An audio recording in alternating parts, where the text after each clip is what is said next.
Bientôt, le village Bondeko, réputé en encadrement des enfants vivant avec handicap, fera peau neuve. Marie-Olive Lembe-Kabila a lancé les travaux de sa réhabilitation. L'alignement de la proposition de loi Tchani sur le calendrier de l'Assemblée nationale suscite beaucoup de réactions. Après l'Église catholique, la voix de Sans Voix la qualifie de raciste. Théo Ngwabidje reprend son fauteuil de gouverneur du Sud Kivu, instruction donnée par le ministre de l'Intérieur, Peter Kazadi, après avoir pris acte de la décision judiciaire. Projet 100 jours, reprise ce lundi 10 avril de travaux de réhabilitation et des modernisations des différentes rues de la ville de Goma. Nous sommes là dans la province du Nord Kivu. C'est l'heure du journal sur Télé 50. Madame, Monsieur, bienvenue. Je le disais au sommaire, les travaux de réhabilitation du village Bondeko vont bientôt démarrer pour le bonheur des enfants vivant avec handicap, encadré par ce centre de l'archidiocèse de Kinshasa. L'épouse du sénateur à vie, Marie-Olive Lembe-Kabila, a profité de la fête de Pâques pour planter un arbre marquant les débuts de ces travaux. Pour célébrer la mort et la résurrection du Christ, symbole de la foi chrétienne catholique, Marie-Olive Lembe-Kabila choisit de célébrer la fête de Pâques autrement. Nous sommes dans ce vaste terrain à perte de vue des œuvres diocésaines pour personnes vivant avec handicap du village Bondeko. La présidente de l'ASBL Initiative Plus vient ainsi répondre à l'appel de l'abbé Zéphirin Mbimbi, coordonnateur des œuvres diocésaines des enfants vivant avec handicap, celle d'offrir un internat et une école à cette catégorie d'enfants. Contrairement aux habitudes, ce sont 2 jeunes arbres fruitiers qui sont plantés en lieu et place de poser la première pierre. Non, je dois toucher la terre. C'est la bénédiction. Merci d'avoir accompagné Maman Olive, car elle a décidé de concrétiser sa promesse. Mais d'habitude, on pose la première pierre. Ça, c'est moderne. J'ai dit à Maman Olive, je vais poser quelque chose de traditionnel. Maman Olive va poser le premier arbre sur ce site de village Bondeko. Ne soyons pas surpris si ce village Bondeko portait son nom. Marie-Olive Lembe-Kabila attend les débuts de ce projet qu'elle appuie et qui a la bénédiction de l'archevêque de Kinshasa, le cardinal Fridolin Ambongo. Nous avons planté les arbres symboliquement pour marquer les débuts d'un projet aussi grand qui va servir à l'épanouissement et à l'émancipation, surtout de nos compatriotes qui ont des enfants handicapés. Faisant une pierre deux coups, Marie-Olive Lembe-Kabila a choisi de visiter le centre de retraite des princes de l'église et des fidèles catholiques en construction et qui a besoin d'un coup de pouce pour les travaux de finition. Les explications lui fournies lui permettent de s'en aller, le cœur rassuré pour le démarrage des travaux dans un bref délai.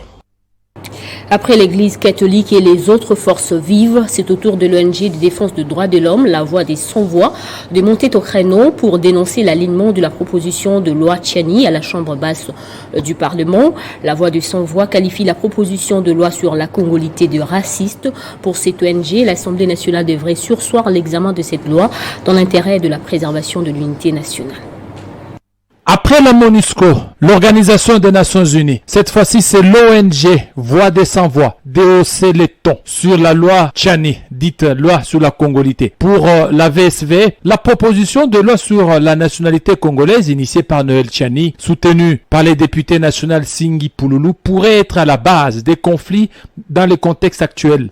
Et elle risque de porter un coup dur à la cohésion et à l'unité nationale, dont la RDC a pourtant grandement besoin. Pour cette structure de défense des droits de l'homme, l'heure devrait être celle de la consolidation des acquis de l'alternance politique en RDC, en œuvrant pour la tenue des élections libres, transparentes, inclusives, honnêtes et apaisées, pour qu'enfin les meilleurs de toutes et de tous gagnent l'élection présidentielle et que d'autres meilleurs gagnent aux législatives et aux autres postes électifs. La VSV estime que les mesures et les lois discriminatoires n'ont jamais apporté la paix qui est un droit fondamental de l'homme. Il est donc temps de se ressaisir et d'éviter la reproduction des attitudes et comportements hier décriés et qui ont torpillé la démocratie et l'avènement de l'état de droit en République démocratique du Congo. Par ailleurs, la FVSV en appelle à la vigilance et à la sagesse de tous les parlementaires pour rejeter cette proposition de loi afin d'éviter des tensions politiques susceptibles d'occasionner des violations de droits humains et de porter atteinte aux efforts de la consolidation de la démocratie en République démocratique du Congo. De ces faits, la Voix des sans-voix formule quelques recommandations au Parlement de rejeter la proposition de loi controversée afin de permettre à chaque Congolaise et à chaque Congolais qui en a le profil de se présenter librement à l'élection de son choix, y compris à la présidentielle. Au président de la République, en sa qualité de garant de la nation et de l'unité nationale, de toujours attirer l'attention des membres de l'Union sacrée pour que ces derniers évitent d'apporter le soutien à toute loi discriminatoire susceptible de fragiliser son pouvoir, l'unité et la cohésion nationale. À la population congolaise de demeurer vigilante et de privilégier la cohésion et l'unité nationale afin de ne pas tomber dans les actes d'intolérance politique susceptibles de favoriser l'insécurité et la déstabilisation de la RDC. Pour rappel, la loi Tchani a été alignée parmi les matières à traiter au cours de la session du mois de mars à l'Assemblée nationale. Reprise ce lundi 10 avril des travaux de réhabilitation et de modernisation des différentes rues de 2 avenues des Goma, notamment l'avenue du Gouverneur en plein centre-ville et l'avenue Keskisi au quartier Mapendo dans la Biréré, financée à 100% par le gouvernement central dans le cadre de travaux de 100 jours du président de la République, Félix Tshisekedi. Ces travaux de modernisation de l'avenue du Gouverneur au quartier Les Volcans en ville de Goma-Robri concerne la pose de la couche de roulement sur 2 km sur les 6 qui restaient à Goma. C'est la société congolaise de construction Sokok qui exécute ces travaux financés par le gouvernement congolais dans le cadre du programme des 100 jours du président de la République. Le directeur général de la Sokok, ingénieur Jacques Amani, précise que d'autres travaux seront réalisés dans d'autres avenues à Goma. Dans la ville, nous allons reprendre aussi d'autres axes comme l'avenue Munzenze. C'est l'Office des voiries et drainage qui fait la mission de contrôle pour se rassurer que la Sokok exécute ses travaux dans le respect des normes selon Timothée Soumaïli, directeur provincial de l'OVD. Les usagers de ces tronçons routiers remercient la première dame de la RDC, Denise Nyakeru, pour son implication dans la reprise de ces travaux. Rémi Seguiobe, qui est aussi cadre de l'UDPS, demande à la population de bien protéger cet ouvrage. Juste leur dire que ce n'est pas le moment de brûler le pneu sur le rez-de-chaussée. Et nous en profitons aussi pour demander à ce que la première dame continue à être notre avocat auprès du premier citoyen du pays. Rappelons que ces travaux avaient repris depuis le 21 février 2023 selon la Sokok. Plus de 130 prisonniers du centre pénitentiaire de rééducation de Kinshasa, prison centrale de Makala, ont bénéficié de la libération conditionnelle, liberté accordée par la ministre d'État en charge de la justice et garde des Sceaux Rose Mutombo, qui a également inauguré les pavillons 7 destinés aux détenus malades tout en dotant la prison des 1000 matelas. Prison centrale de Makala, en heure policier, suivi de l'accueil par les responsables pénitentiaires, la ministre d'État en charge de la justice et garde des Sceaux, Rose Mutombo, déterminée à améliorer les conditions carcérales, est venue inaugurer les pavillons 7 qui fait peau neuve en faveur des détenus malades. En présence du vice-ministre de la Justice et des hauts magistrats, elle a fait un don de 1000 matelas aux prisonniers et a profité de l'occasion pour procéder à la libération conditionnelle des 131 détenus. J'en ai profité pour prodiguer certains conseils. Ce qui a commencé aujourd'hui va continuer jusqu'à la semaine prochaine, puisqu'avec l'inspection qui a été faite par le service pénitentiaire au niveau de la prison, on a découvert des anomalies. Des détenus qui sont en prison alors que leur peine est déjà terminée. ces anomalies, ces irrégularités ont été relevées. C'est plus de 120 personnes, c'est quand même grave. C'est pourquoi j'attire l'attention des magistrats pour qu'ils fassent très attention pour la gestion des détenus en détention au niveau de nos prisons. La joie aux lèvres des bénéficiaires, mais également de leurs familles en visite, surpris de la nouvelle. A noter que les travaux de réhabilitation du pavillon 7 de la prison centrale de Makala ont été exécutés par l'entreprise Congo Immobilier dans le cadre d'un contrat conclu avec le gouvernement qui prévoyait la réfection de 8 pavillons sur 11 et quelques bâtiments. Et après la décision de la Cour constitutionnelle réhabilitant le gouverneur Ngouabidje dans ses fonctions, le vice-premier ministre de l'Intérieur, Peter Kazadi, a conformément dans un message officiel demandé au gouverneur de la province du Sud Kivu de reprendre officiellement son fauteuil et instruit à toutes les autorités publiques provinciales de se soumettre. Rappelons que le gouvernement provincial dirigé par Théo Ngouabidje, après sa destitution au mois de février dernier, avait introduit une requête auprès de la Cour constitutionnelle en inconstitutionnalité de la motion votée par l'Assemblée provinciale, la procédure étant émaillée des irrégularités notoires selon les proches du gouverneur. On va parler à présent de ce geste de solidarité posé par l'ASBL Birerere sans frontières à Goma. L'association sans but lucratif a payé les factures de plusieurs malades retenus depuis des mois à l'hôpital provincial faute de moyens. Pacheko Kavungama nous en parle. La première étape de la descente des membres de l'ASBL Birerere sans frontières a été à l'hôpital provincial du Nord Kivu à Goma, où des personnes qui étaient malades et guéries, mais en incapacité de quitter le lit de l'hôpital faute de moyens financiers, ont vu leurs factures être payées. Les bénéficiaires ont remercié l'ASBL BSF pour ce geste de générosité qui vient s'ajouter à bien d'autres déjà réalisés. La seconde étape a été dans le quartier chaud de Goma Birerere, où des personnes de troisième âge ont reçu des vivres et non-vivres de la part des Birerere sans frontières. Son coordinateur international Rémi Ruzingue donne ici l'essence de toutes ces actions. On est en train d'assister plus de 100 personnes. Et ça ne s'arrête pas là, nous allons continuer tout au long de la semaine et nous allons le faire tant que les moyens nous le permettront. Et nous savons que les moyens nous le permettront parce qu'en fait, BSF c'est une grande association qui regroupe, comme on a eu à le dire, les enfants nés et grandis dans cette partie de la ville, cette partie importante de la ville d'ailleurs. Parce que c'est cette partie qui a vu naître tous les grands commerçants, tous les grands médecins, tous les grands de cette ville de Goma, ils sont venus de ce quartier. Avec les cotisations de ses membres qui se trouvent partout au monde, Birerere sans frontières ne veut pas se limiter là. Dans les prochains jours, cette ASBL compte aller visiter d'autres vulnérables à Goma et dans le territoire de Nyiragongo pour leur apporter assistance. Les directeurs généraux du bureau d'agence de réglementation pharmaceutique de pays d'Afrique, à la participation des spécialistes et agents du monde pharmaceutique, sont réunis à Lomé, dans la capitale togolaise, sous la coordination de l'EM France en vue d'harmoniser la coordination entre les acteurs publics et privés dans la lutte contre le faux médicament. Et nous sommes vraiment très heureux que le Togo accueille cette année cette manifestation.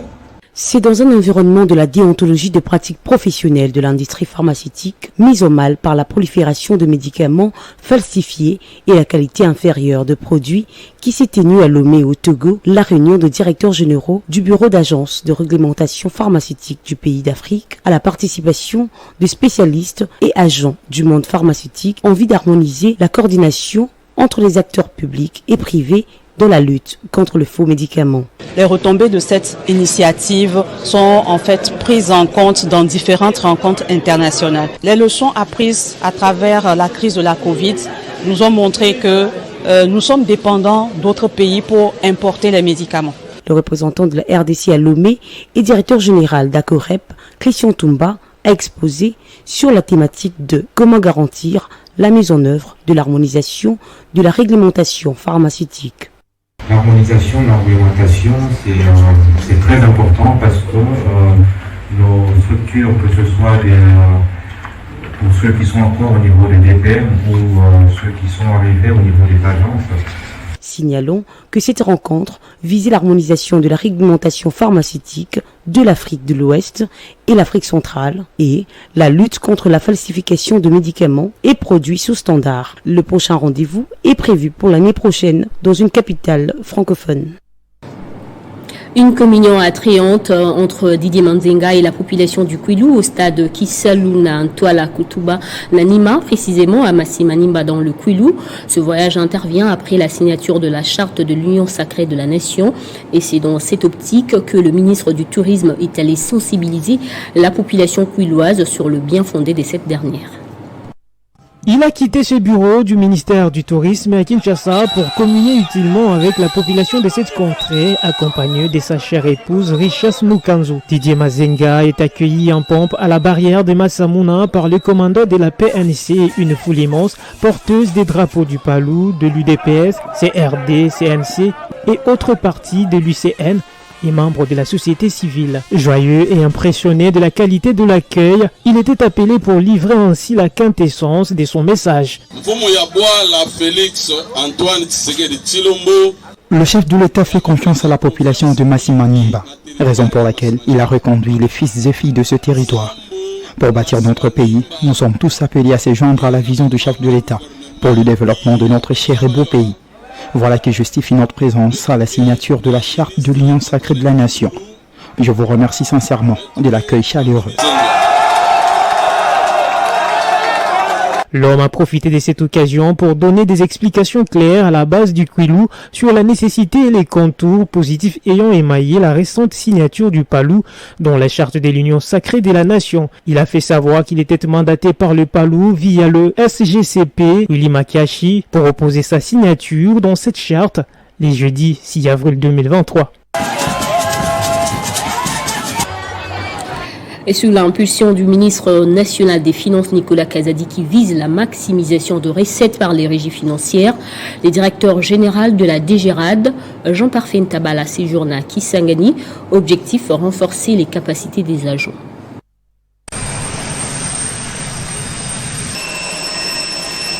Dès son arrivée à Kisangani, le directeur général de la DGRAD, Jean-Parfait Ntabala Mourandikiré, est accueilli par le directeur provincial, Kumba Mvumbi Henri. Deux fleurs lui ont été remises, une façon de lui souhaiter un excellent séjour. Après les salutations des cadres de la direction, Jean-Parfait Ntabala s'est confié à la presse, disant venir renforcer les capacités de ses agents pour une forte mobilisation des recettes afin de permettre au gouvernement de faire sa politique. Je suis venu pour une visite de travail avec les services de la DGRAD installés au sein de la province, au sein des provinces de Togo, de Bazoïde, au sein de Haute-Ouélé et au sein de je commence aujourd'hui par comme je venais de le dire, je vais visiter tous ces endroits. Mais je voudrais travailler avec nos services, travailler avec les services impliqués dans la mobilisation des recettes fiscales de l'État. Avant de rencontrer les personnels de la DGRAD Tchopo et Bawele, le directeur général de la DGRAD, Jean-Parfait Ntabala, est allé présenter ses civilités au gouverneur de province, Madeleine Nikomba, qui a félicité son hôte dans la matérialisation de la vision du chef de l'État, Félix-Antoine Tshisekedi, sous l'impulsion du ministre national des Finances, Nicolas Kazadi, qui vise la maximisation des recettes par les régies financières. Et l'assainissement de la ville de Kinshasa est une affaire de tous et la fondation Hubert Mamba l'a si bien compris. Voilà qui justifie sa descente effectuée dans la commune de Lemba dans le but de lutter contre l'insalubrité. C'est une équipe composée de plus de 25 personnes, toutes membres de la fondation Hubert Mamba, qui est à pied d'œuvre sous la houlette de son président. Nous sommes dans la commune de Lemba, sur l'avenue Nsele, au quartier Kimwenza. L'heure est à l'assainissement de cette partie de la capitale par la Fouma. Curage des caniveaux, destruction des objets enfoncés sous l'eau, ramassage des déchets, tout a été mis à contribution pour rendre propre cette avenue. Le président Hubert Mamba revient ici sur le sens de cette action.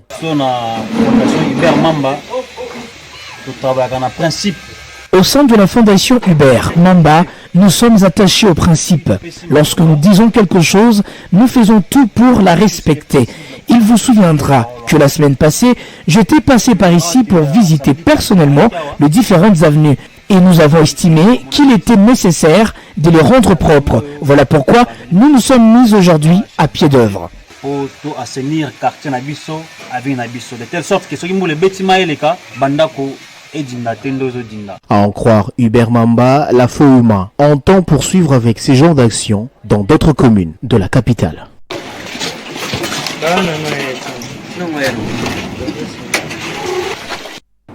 En mission de redynamisation des activités de son parti politique, l'autorité morale du mouvement de solidarité pour le changement, Laurent Batumona, a effectué une grande tournée dans la province du Congo central dans le but d'affûter ses armes pour les élections de 2023. Après la croisade politique lancée à Kinshasa, Laurent Batumona a effectué une descente dans la province du Congo central pour lubrifier la voie pour la réélection de Félix Tshisekedi à la présidentielle, mais aussi profiter de l'occasion pour présenter aux membres de son parti 3 regroupements politiques, à savoir l'Alliance des mouvements de solidarité pour le changement, l'Alliance des acteurs politiques pour le changement au Congo et la méga plateforme électorale Alliance et Action pour un état de droit. Des structures mises en place afin d'accompagner les candidats de ce regroupement politique aux prochaines élections et s'assurer de la victoire écrasante à tous les niveaux. C'est dans cette perspective que l'autorité morale du MSC a officialisé l'adhésion des Miller, Lutelo et plus de 8000 membres de sa fondation au mouvement de solidarité pour le changement. Nous approchons vers les élections, il n'y aura pas de dialogue. La population acquise à l'opposition, mais aujourd'hui c'est une population qui a basculé vers le pouvoir du chef de l'État, président Félix Tshisekedi. Profitant de l'occasion, Laurent Batumona a appelé les membres de sa formation politique ainsi que tous les nouveaux adhérents à s'aligner derrière le président de la République Félix Tshisekedi afin de lui donner un second mandat ainsi qu'une majorité confortable lors des élections générales en décembre.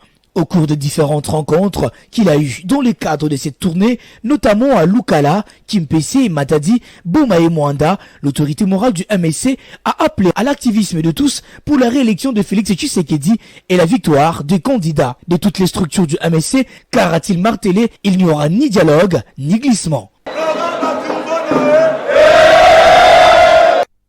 Et pour honorer les femmes après les mois de mars leur dédié, Patrick Kayembe a communié avec les femmes de son parti, l'UDPS, section Mongafula, où il a lancé le message d'autonomisation de la femme en vue de son développement. C'est une façon pour Patrick Kayembe, cadre de l'Union pour la démocratie et le progrès social, UDPS en abrégé, de communier avec les femmes du parti, particulièrement celles de la section de Mongafula, en marge du mois dédié aux droits des femmes. Il a échangé avec ses mamans sur l'autonomisation de la femme pour son développement dans l'objectif de booster l'épanouissement de cette dernière. Animé d'un sens d'altruisme élevé, le directeur adjoint de l'INPP, Patrick Kayembe, n'est pas venu même bredouille. Il a apporté un lot important d'épargne et autres cadeaux en vue d'honorer la femme en l'en célébrant à sa manière. Je me suis dit qu'en tant que natif de Mongafula, je ne pouvais pas clôturer ces mois sans que je puisse fêter avec mes mamans, c'est-à-dire les mamans qui m'ont vu grandir ici à Mongafula, les sœurs qui étaient amies à moi, et ainsi que les amis et connaissances de Mongafula, des femmes. Motif de satisfaction pour les bénéficiaires qui témoignent cependant une immense joie en adressant les remerciements à Kayembe Patrick.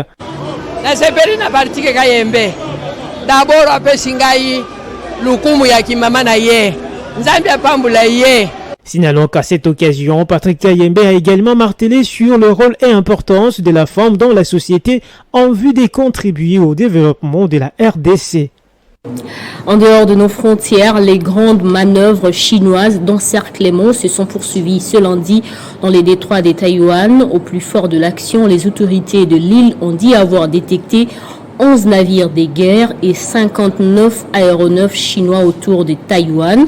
Pour ce 3e jour consécutif d'exercice militaire, des tirs à munitions réelles étaient prévus par Pékin. Le commandement militaire chinois annonce avoir testé de manière approfondie sa capacité de combat interarmé en conditions réelles dans un message diffusé sur les réseaux sociaux. Les exercices ont débuté à 7h ce lundi matin, 23h temps universel du dimanche, et ont duré jusqu'à 20h, soit 12h temps universel.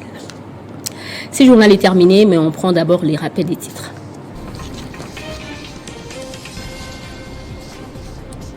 Bientôt, le village Bondeko, réputé en encadrement des enfants vivant avec handicap, fera peau neuve.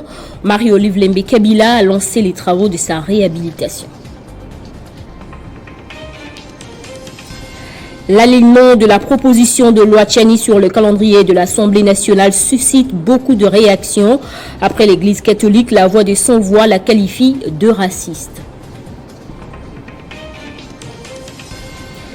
Théon Gwabigé reprend son fauteuil de gouverneur du Sud Kivu. Instruction donnée par le ministre de l'Intérieur, Peter Kazadi, après avoir pris acte de la décision judiciaire.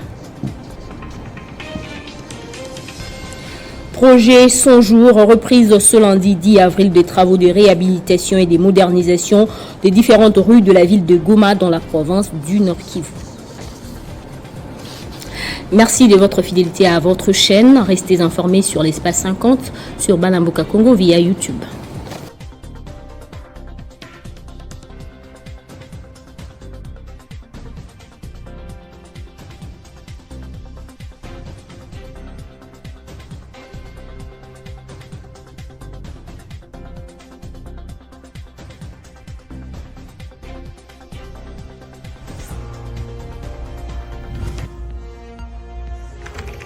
L'actualité reste en continu.